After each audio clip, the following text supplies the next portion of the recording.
Have you ever just started a new Minecraft world, successfully survived your first night, and then thought, hey, you know what, I guess it's about that time I go mining for diamonds? So you go out, you find a big cave, and you go down and you mine for literal hours, and you get so lost in there, and you still don't have any diamonds to show for all your hard work. So then you give up, you're like, okay, fine, I'm gonna go strip mining instead. The most boring thing in the world. So you go up, you go strip mining. Again, for hours, and you still have no diamonds to show for all your hard work. And you've wasted so much time at this point where you could have been out touching grass, but instead you were chasing imaginary diamonds. Well, that, my friends, has been a problem that has been plaguing Minecraft players for years. But fear not, because me and my father have found the solution thanks to the 1.19 update. And that solution is ancient cities.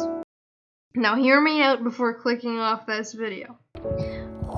Because ancient cities do sound like the worst place to go mining for diamonds after your first couple of days. But it actually isn't. So get out your notebooks, and here's a list of things you're going to need for this. It's very simple. You're going to need iron for shears and a hoe.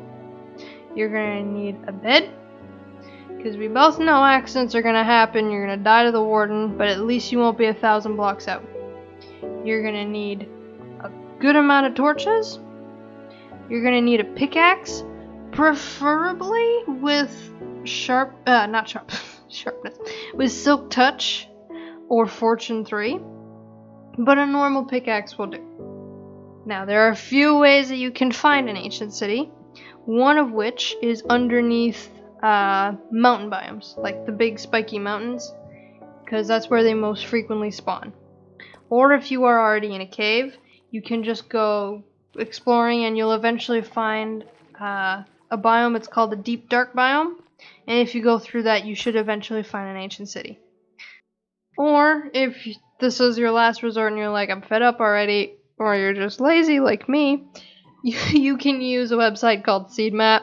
It literally just shows you where all the structures for your seed is, including ancient cities, so that's another way that you can do it. Links in the description. So, now you found an ancient city. The first thing that you will do is you will dig a little hole into one of the walls, and you will place your bed, and you will place a chest or some sort of storage, because trust me, you're going to need that. You're going to find a lot of stuff in here. And you're going to have to make sure that you set your spawn point. And it is very normal that things are going to happen. You might miss getting rid of a shrieker, you might die to the warden, you might die in lava. It is very normal, but at least you won't be super far out, so make sure that you have a spawn point.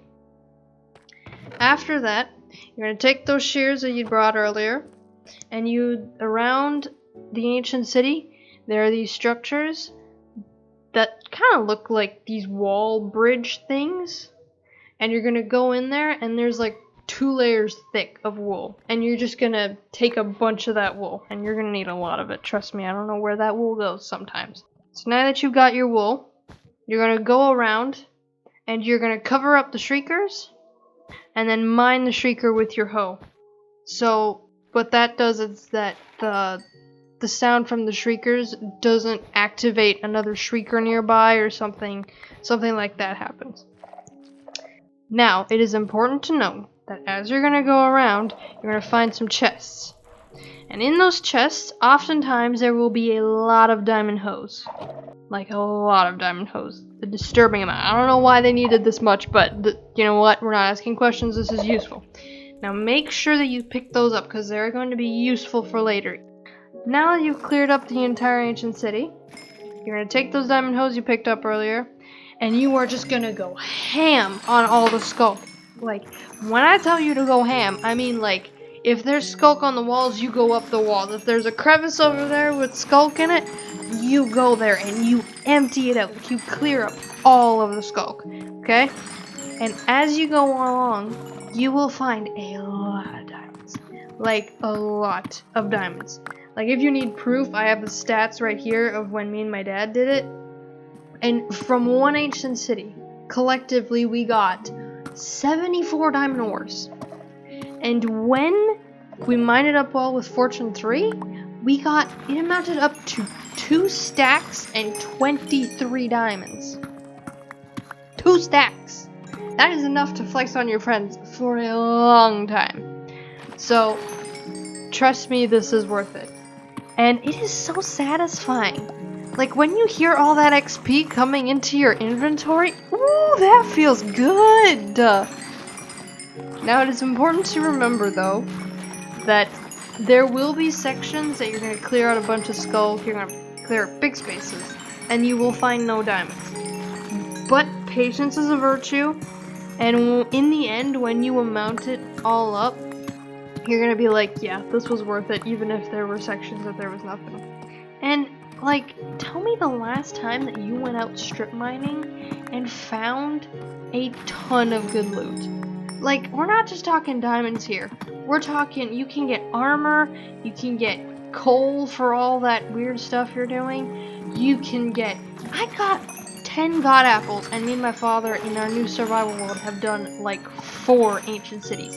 10 god apples. When's the last time you found that going strip mining? Okay? So, really, this is worth it. And I don't understand why not as many people have been talking about this, because it is super simple, it's fun, and it's really useful, and it can be good for like your first days. So you will find diamonds, be patient, don't worry about having netherite armor, you're not gonna need it, just bring some basic items, and you got this, you're gonna find a bunch of diamonds. Alright, have fun peeps, see you later.